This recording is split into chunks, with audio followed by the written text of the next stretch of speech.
This conference will now be recorded. Okay, great. Great. So let's start the session. So today Sure. I have Mr. Karan. He is known person in India as well as abroad. He is a regular speaker in many Oracle user group, and he has almost 15 years of experience in Oracle database technologies. In that he has expertise in Exadata, RAC, data guard, and so many Oracle products. So we are lucky to have Karan today in our session. So welcome, Karan. Sure. Thank you, Riaz. Thank you so much for inviting me. It's really an honor to speak on the forum. Thank you. So for first question, I want to ask about your database journey and your some personal information if you want to share with us. Sure. So I started somewhere around 2010 on Oracle journey. That's what was the first version I started with. It was Oracle 8 that time, and I started as a PLSQL developer. So it took a couple of months, to learn basics of PLSQL and reaching to an intermediate, and then slowly I was given a DBA tasks like basic administration, and then that's how things began. As a DBA, I started then back in 2010, and then 11, and then slowly, and then I moved to northern region, which is the Delhi NCR, and then I started working on different technologies like performance tuning, real application clusters, data guard, RMAN was backup recovery, and so on. So slowly today, today I take care of Exadata engineered systems, ZFS appliances, high availability of applications integrating and connecting to databases. So it's been a great journey, and I would like to thank people like you and different user groups, whether it is Indian Oracle user group or whether it is outside India, Australian, Middle East, Saudi Arabia, and many other user groups to give us opportunity to connect with people, share the knowledge, and increase the network. Thank you. So I want to mention two, three names that plays an important role in my life. So the first Yes, one is Aman Paji, Aman Sharma, yes, to whom I saw his blog, and when he got the ACE award, then I connected with him. Then I started thinking about my blog, and but after 10 years, I started in 2018. Then Nasim Basha, of course, the yes, second person who brings me in AIOD. So first time I visited Hyderabad, and then I think I met you yes, yes, personally, and also you have yes, presented many session in Nasim yes, Basha group, that yes, is KSA Oracle user group, Kingdom Saudi Arabia. So yes, I'm lucky to have with you. So as we know that we are here to discuss about Exadata, because this is yes, growing in the market like cloud. Everybody wants Exadata DMA or DBA as well as cloud. So I want to discuss some informations related to Exadata with you. So my first question is, what is Exadata and how it differs from original server on which usually small client work actually? right, right. And yeah, firstly, I would also like to highlight the name that you have taken. So we are really inspired with people like Nasim Basha and several other experts. Like they have, I was inspired, as a OCM. He was also ACE director of India, the first one. So these community heroes, different names, Hemant K. Chital, Sai Brand, all these people have been raising flag. So kudos to the leaders to inspire us. To start with Exadata, definitely Exadata has been, now have come a long way. Oracle started with version 1 and 2. Initially, it was HP hardware. but the HP hardware had overheating issues. So then Oracle in 2009 acquired Sun Microsystems, and that's where the game changed. So the hardware was amazing, and that's when Oracle also acquired Java. So the biggest component a breakthrough Oracle made was from storage servers and the InfiniBand switches, because the 40 gigabits per second of speed from compute node to storage server, and then storage server doing all the offloading, which we will talk about today a lot, as smart scans, storage indexes. So they made storage very smart, and Oracle was a vendor that thought about IO speed matters a lot apart from CPU and memory. So this is really a breakthrough innovation that Oracle has done with Intel, today AMD as well, when XTEM has also arrived. So we are lucky to have this technology, Exadata, being the fastest machine on the planet when it comes to transactional systems, warehouse systems, and also today Oracle has done a breakthrough with the NVIDIA GPUs. They are doing remote direct memory access on by training the machine learning models, LLM models, language models, and they are doing generative AI, and they have made the fastest supercluster in the world as well for generative AI. So let's begin the talks of Exadata.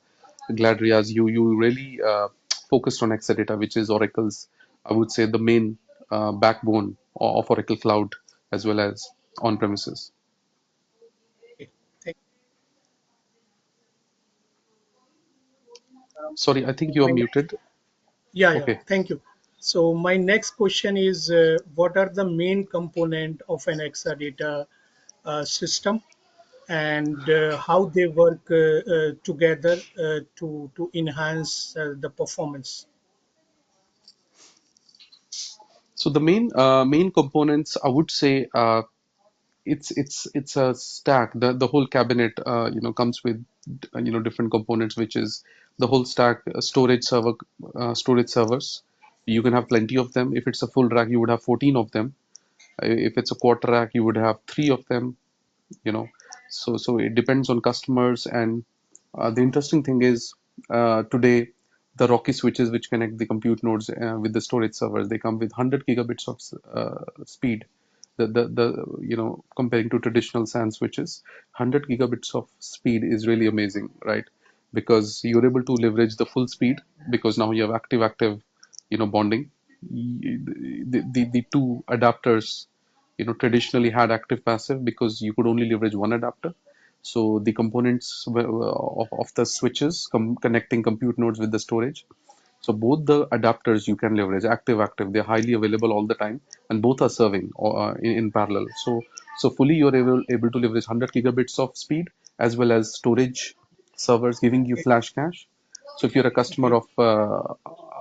customer of high capacity storage, then you get flash cache, apart from hard disks, magnetic media. So flash cache you get somewhere around 2.4 TB, not 2.4 TB, my bad. It was roughly 24 TB, 24 TB per cell storage server. So if you have high redundancy in a quarter rack, effectively 24 multiplied by 3, you get 24 TB itself. So usable is roughly 22. So it's amazing that the most recently used data of a database can be cached in flash cache, and with microseconds of latency. I always encourage DBAs to look at the AWR report of Exadata. Probably we can do okay. a talk on Exadata AWR report analysis someday later. But if you see, Mhm, the microseconds of latency is available in AWR report of Exadata. mhm. If it's not, then obviously you will have to see why you are not able to achieve microsecond of latency. So microseconds of latency is given by the flash cache, and then you have persistent memory in X8M and X8M, and so storage server and Rocky switches, I would say, are the main components. Not to forget the compute nodes, which come with amazing compute, Intel and AMD today. So more memory, more compute, more CPUs, IORM. So the integration of software and the hardware, I would say, are the most critical and great components of Exadata. Okay, thank you. So my next question is about the smart scan. So how this component of Exadata give an edge of Exadata engineering system in the database world? The smart scan, basically, I would say that it is alias for offloading. So people who talk about offloading is another word of smart scan. So we can use these terms interchangeably, smart scan and offloading. So both are the terms we can use as a synonym in Exadata. So smart scan actually means is that without having an index, you're able to filter a table.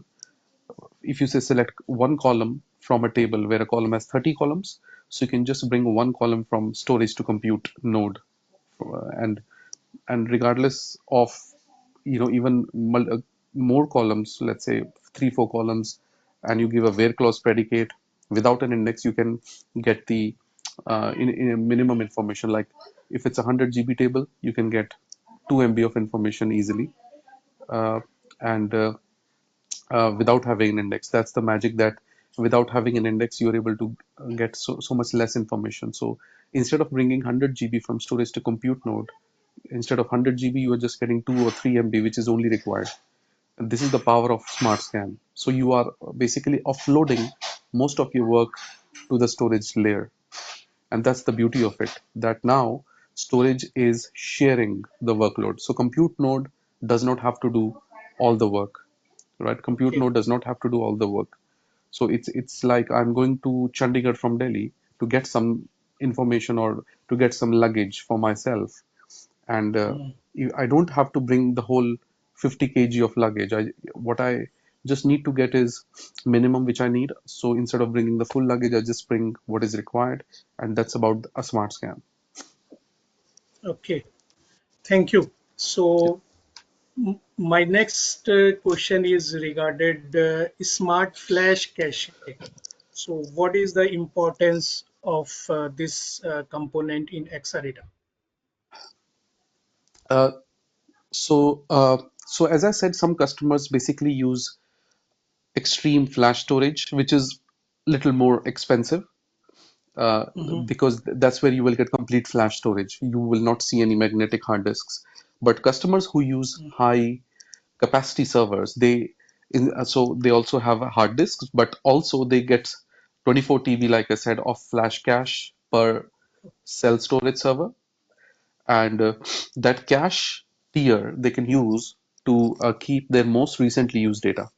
you know just about think about, we have buffer cache, most recently used end, hot end or cold end, where most recently used buffers are kept in the hot end and least recently used are kept in the cold end. So similarly in flash cache, the more we read from a table, those hot blocks are cached in the flash cache. Okay, and it's just like a touch count, bh touch count in x dollar bh buffer cache. The more we hit a buffer, the more it's read. Similarly, the more we read a block from storage, more it's kept Hmm. in the flash cache. So after buffer cache, the layer is flash cache. We don't have to go to hard disks. So with a microsecond of latency, under 1 millisecond, which is microseconds, can be 50 microsecond, can be 100 microsecond, depends.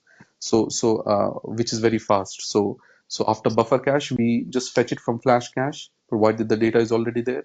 And the beauty of flash cache, like you asked, is you can keep your favorite segments, critical segments, in the flash cache. So you can say alter table name flash cache keep, or alter index flash cache keep with the storage clause, and that would be the benefit. So if you read the AWR report, you would see segments ordered by physical reads.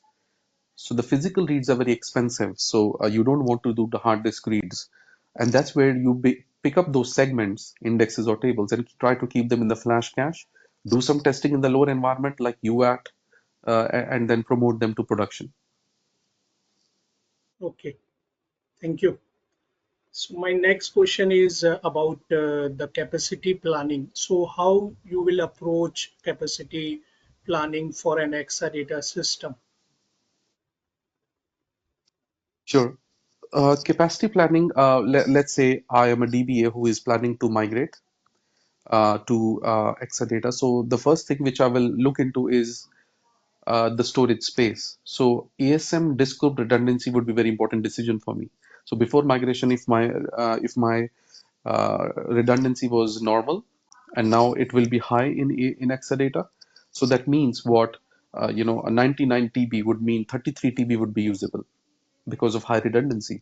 So these are the decisions which I have to make before migrating to Exadata, right? And once I decide that my databases are able to be kept, obviously you will have more than 200, 400 TB now, 500 TB, in the latest Exadata machines, because the more the storage servers, more the space you have, you can negotiate that with Oracle. Some customers needs more storage instead of compute, but some customer I have seen need more compute than storage.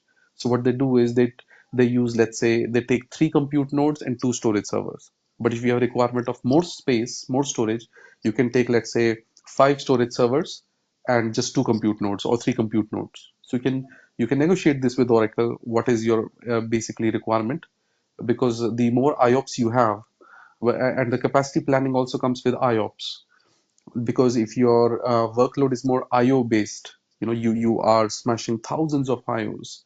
So the more cell storage servers you have, better you can accommodate, and the latency would also be better.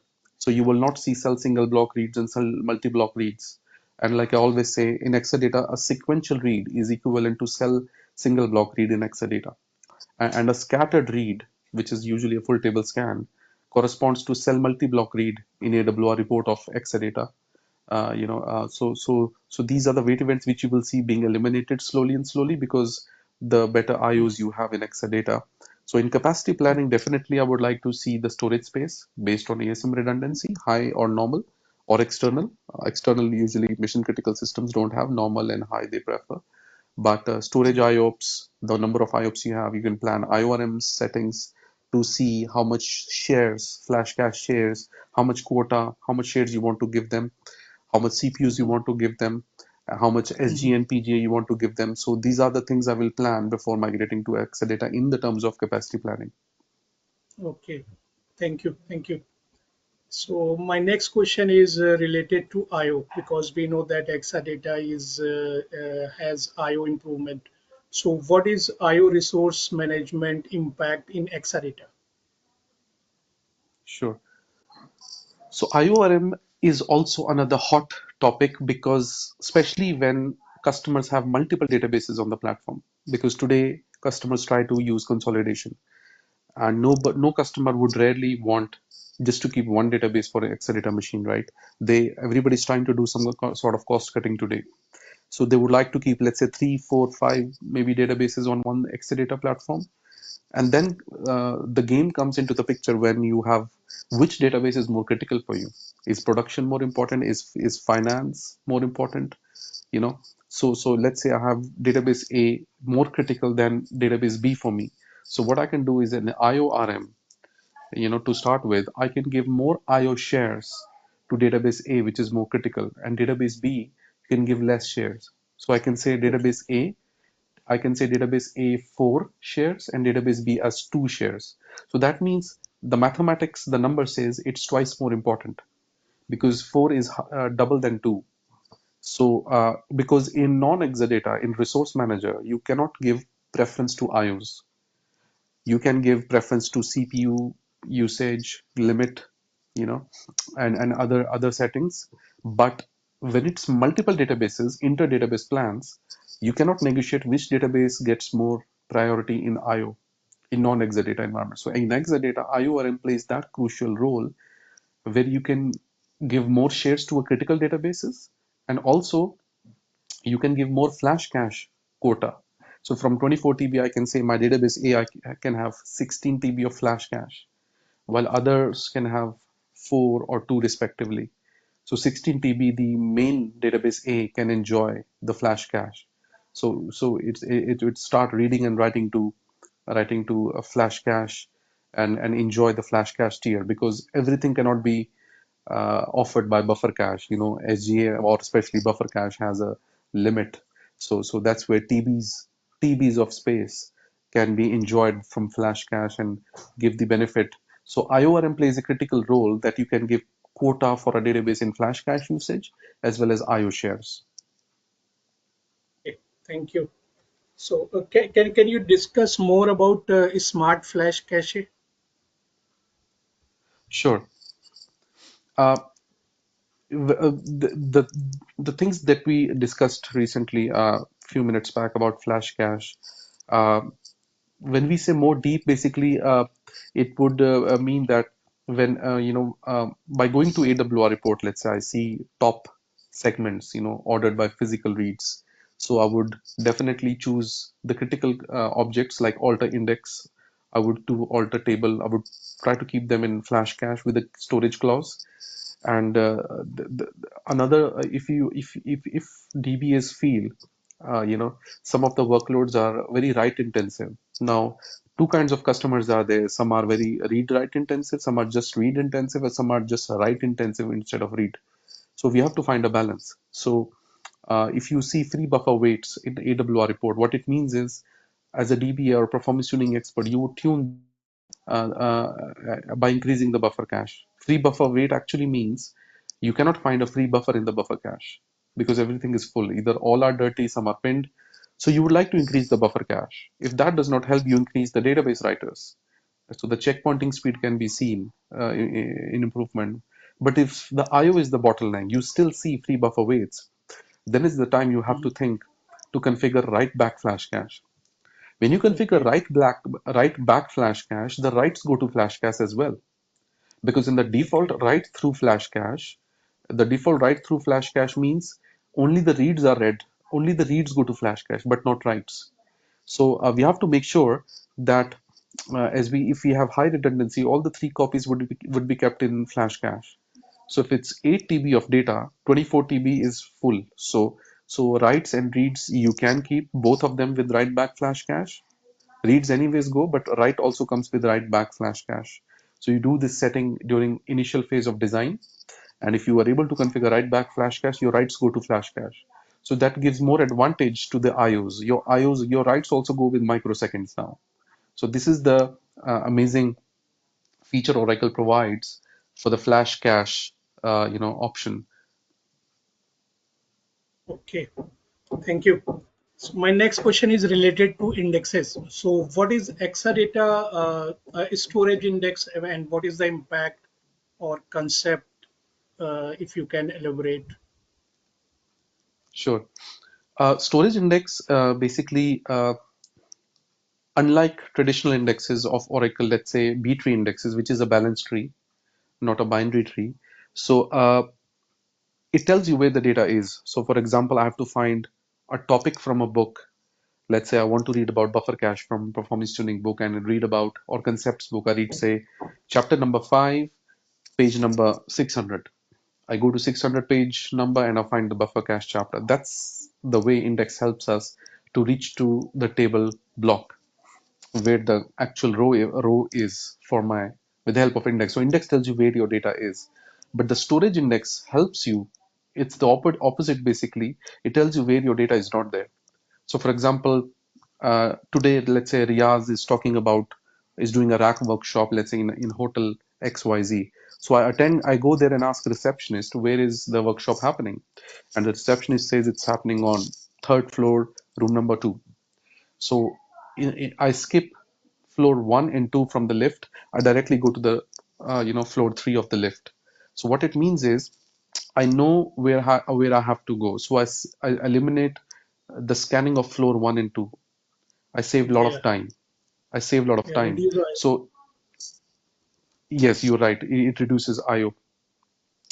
So in storage server, in memory, in a RAM of storage index, this region is known as storage index. So it's very lightweight of metadata, few KBs, right? It will never take more than 8 to 10 GB in any system.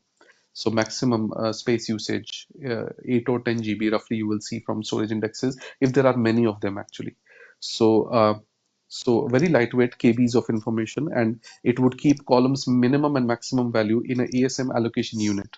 So as you know, ASM allocation unit is 1 MB by default, like block size is 8 KB. ASM allocation unit size is 1 MB by default. In Exadata, we recommend 4 MB during the custom design phase. When we create this group, we keep the allocation unit size 4 MB. So that 4 MB of allocation unit, basically, uh, we have the column. So if you say select star from column, or let's say you say max column, max value of a column from table, where column value is 5.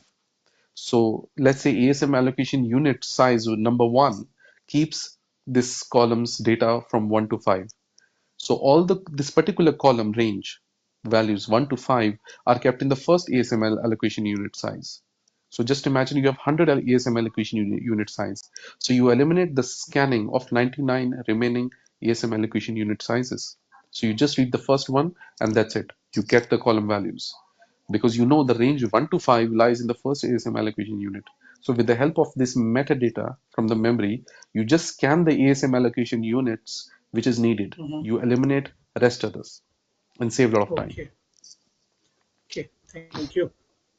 Now, my next question is, what are the key factors contribute in Exadata to increase the performance according to you? Right.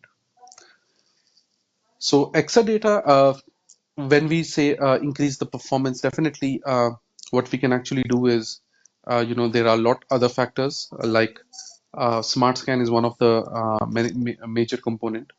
So if I have to, now the interesting thing is when I start my application and start running the workload, the first time it would take, let's say, a couple of hits to warm the flash cache. In the first hit, you will always read from the hard disk, let's say, for example, considering it's a high capacity storage server. So after some time, couple of hits, you would see flash cache being warmed up and you will start seeing the benefits. And then Okay. added by storage index benefits, because storage index benefits you get the second time. So first time Oracle understands that after a cluster reboot, a fresh application start, it knows, okay, this is the column column range value 1 to 5, and the ASM allocation unit number 1, and you get the benefit of storage indexes from the second time. Another benefit you can achieve is from hybrid columnar compression. You can start using a hybrid columnar compression.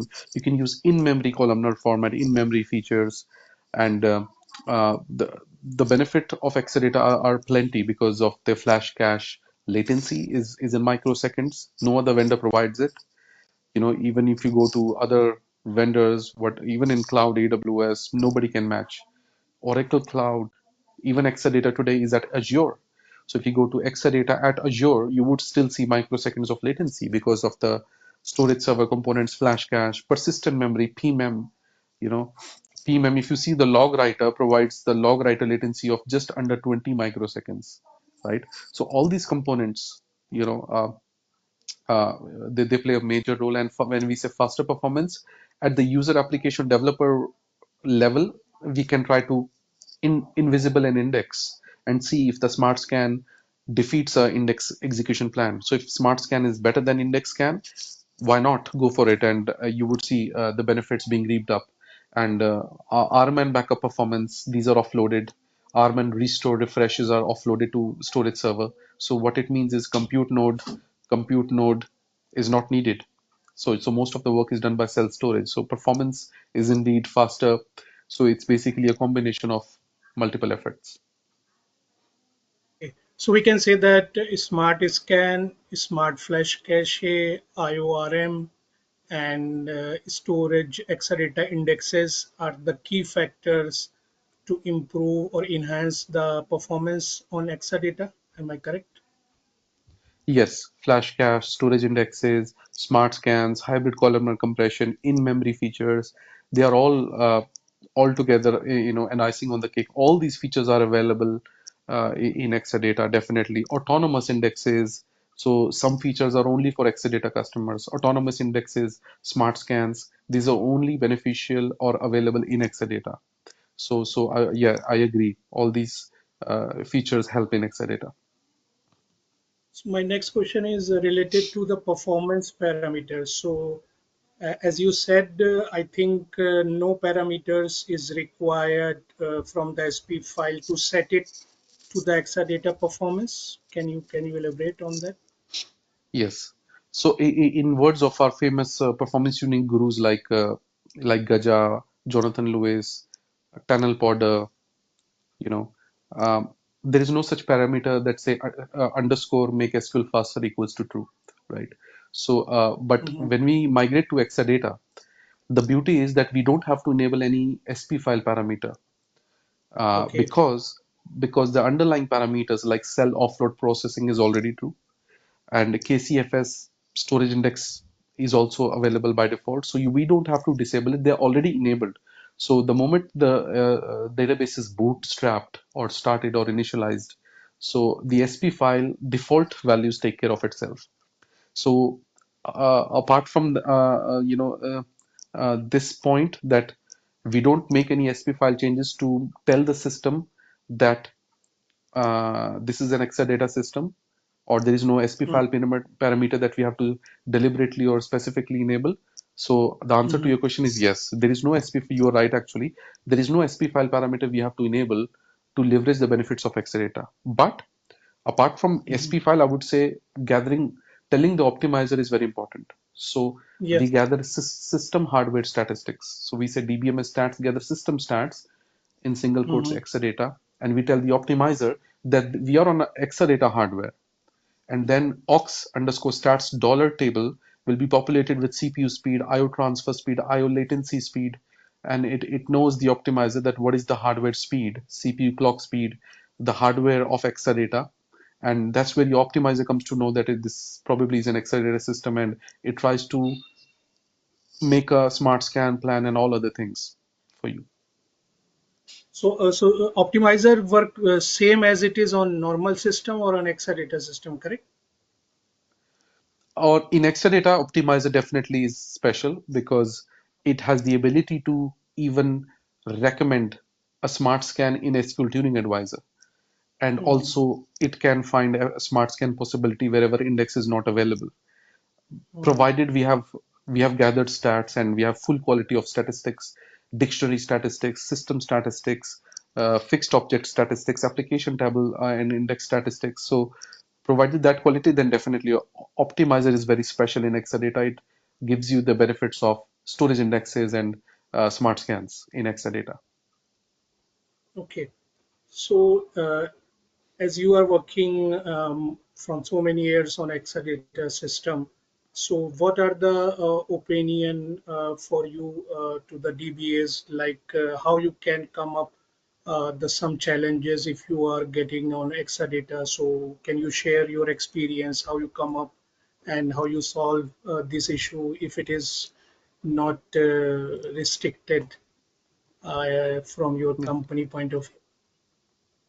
So, so when we talk about real world performance issues, so one of a scenario where I encountered was that I noticed one of the database. There were multiple databases in a system, and uh, I noticed one of the databases which was more which had more priority. I was able to once I was able to give more flash cache shares and more IORM shares to it.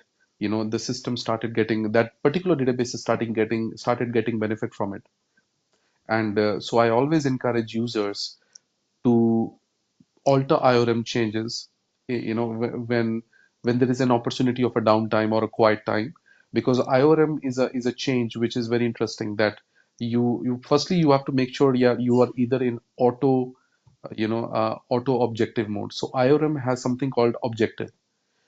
You have to tell IORM what is your priority. Are you trying to target low latency workloads, or are you trying to target high throughput workloads, which is typically analytics or warehouse systems, right? If you have mixed systems, then auto is the best value, right? So you have to find a good balance.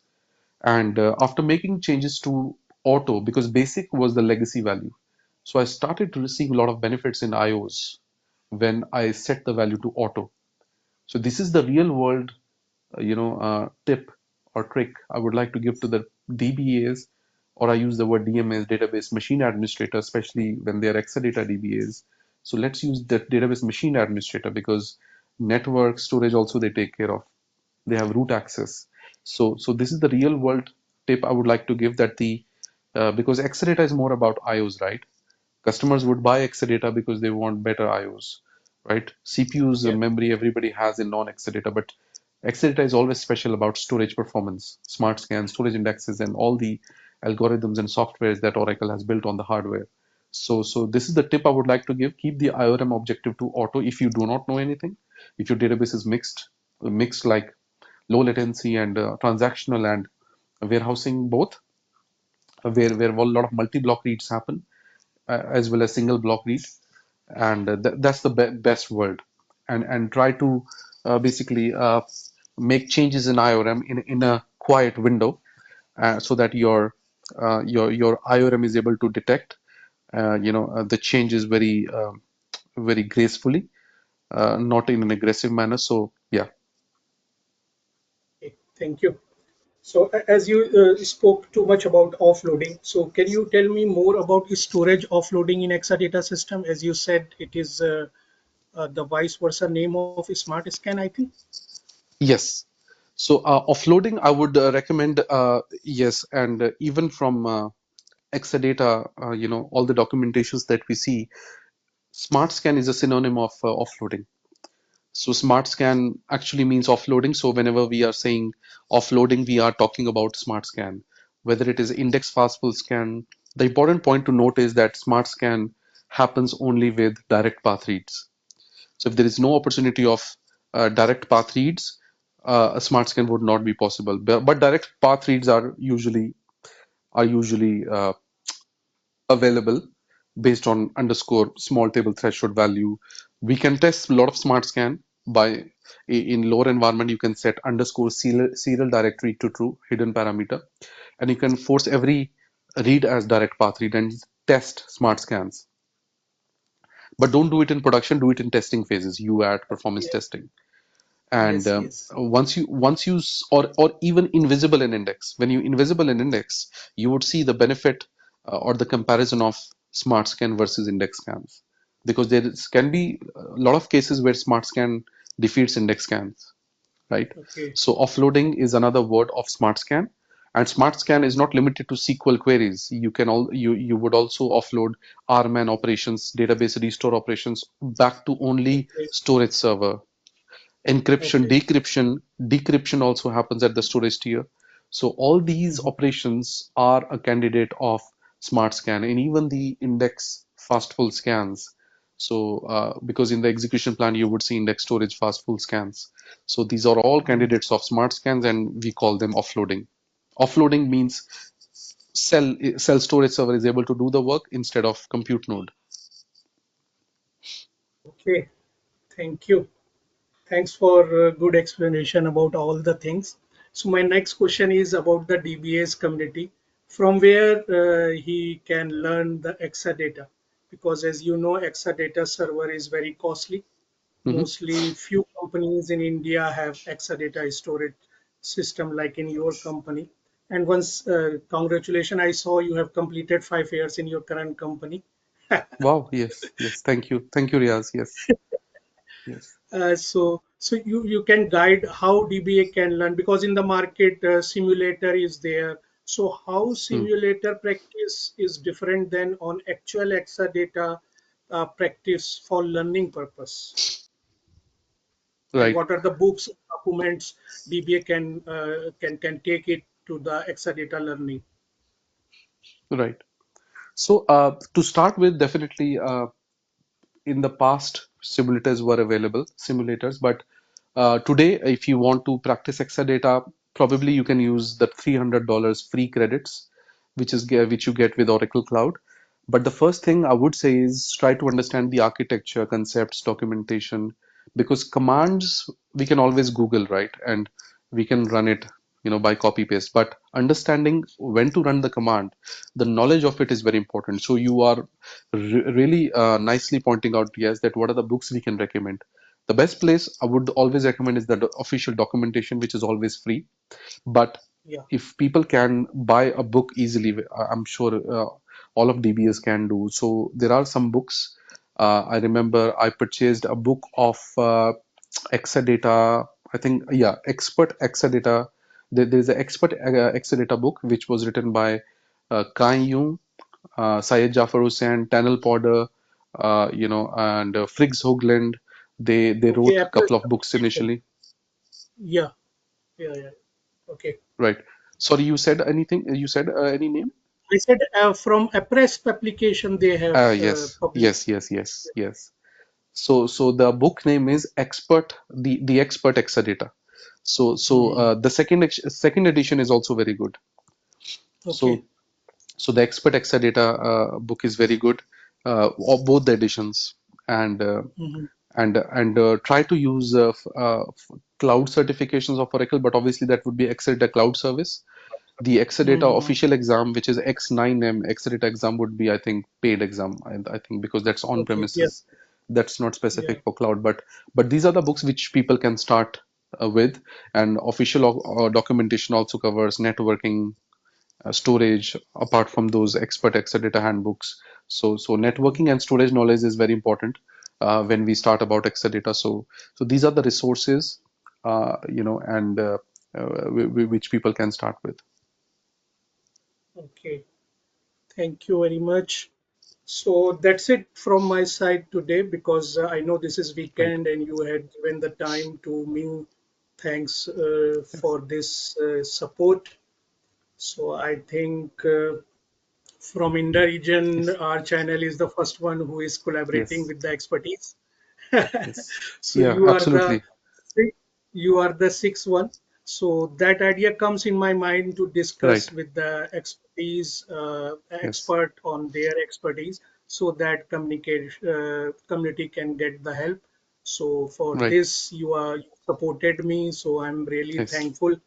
And if you want to say something from your side to the DBA community regarding career, regarding learnings, regarding job perspective, so if you can tell, so please tell your experience. Sure. So definitely, firstly, thank you, Riaz, for doing this initiative, because I can see your Ahmed Academy channel has offered to, yeah, and you have brought Oracle product managers as well here, like Anil Nair and many others, right? And the best part is you are bringing Oracle aces and experts as well, so that as a community contribution, you're able to give expert advice to the community. So that's amazing thing. Secondly, the the the the recommendation which I'm sure you have also given the same recommendation is to the people is that you know um, try to engage with the community, whether it is your community areas which you're running, or whether it is user group community. The more you engage with the community, the more network you increase. These days, whether it is finding a job, whether it is learning something. So if I want to ask a question, probably you would have, let's say, a WhatsApp group, or somebody would reach you on a forum, Twitter, LinkedIn, so that people have answer to available for a question, right? It would be very difficult to find an email ID on Google of someone and write in email. Maybe somebody really will read an email or not, nobody bothers. But I think this is a great initiative. I would recommend people to get in touch with the experts like you as well, like you, who are doing great job for the community, bringing people together, ask questions, learn from community resources, Oracle resources, and ask questions, take mentorship, make a mentor of yours, try to be a mentee, because being a mentee always help. I also had a lot of mentors in the past, right? And taking the best examples was Oracle Forum. I still remember Nashim Basha has the maximum points on Oracle Database Forum for data guard, let's say, right? And he Yes, was ACE director, and he was a Moss guru, right? So it's important to have mentors in life who inspire you, right? So having a mentor is very, very important in life. So try to make a mentor of yours or multiple people, so that will always help you. thank you, thank you. I'm trying to bring Nasim Basha actually, but Yes, he yes. is shy actually, Okay, okay. so he is not ready to come to discuss about the things. But I'm trying Okay, every AS, every product right, manager. So I'm sending the invitation so that I don't want to break this series. So right. now my next two speakers are from CloudWords. One is Ace Pro from Oracle community. and the another guy is Sandeep, who is AWS community hero. So most probably his session is 12th May. So Great. like this, I'm trying, and also I want to mention some few names. I hope you know them also, because Sandesh Rao, I studied his Okay. book Rack.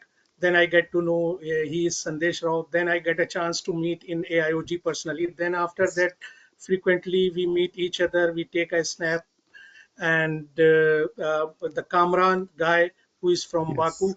So he is also my favorite and my well-wisher, and Yes. I'm also planning to bring him. And also Anil Nair Bhai, Anil Bhai, Right. he had Right. given me a time, and now I'm contacting to Marcus also. Right. Right. And for ACE program, I connect with Jennifer to come and speak. So Wow. let's see how it goes. So thanks for Right. your support and time, and hopefully we will meet inshallah in your session Yes. whenever you are giving in AIOG. So thank you for joining Sure. this weekend. Sure. So bye. You can take a leave. Bye. Thank you. Sure. Thank you, Riaz. Bye. Bye. Bye. Bye. Bye bye. Bye. Bye. Yeah, guys. So he is Karan, Karan Dodwal, Oracle is OCM master, one of the India's best consultant in terms of RAG, data guard, and Exadata nowadays. He is a regular speaker in AIOG. I have attended almost his every session whenever I am in Bangalore or in Hyderabad. And so this is the way I am helping the DBA community and DBA world in terms of cloud, in terms of database. So I'm trying to bring many expertise and to discuss about their area so that they can guide us. Like I'm also a learner, even though I have 2 decade experience in terms of database industry, but still I'm learning. So guys, the one principle you should follow: don't stop learning, and don't stop sharing the knowledge. If you share, your knowledge will increase. So this is my principle. So that's it for today. And one request to everyone: right now we have 4,000 subscribers. So please do like, comment, and share these sessions or other sessions in your circle so that people can get benefit. So let's support us so that we can bring more people, we can bring more technology, we can bring to make more videos. Like I am making videos on rack and cloud. So I'm planning to make more videos on Exadata, data guard, backup and recovery. Like this, I can guide you and I can help you in your success. So that's it from my side. Bye, take care. And next session is on 5th May. We will meet very soon. Thank you.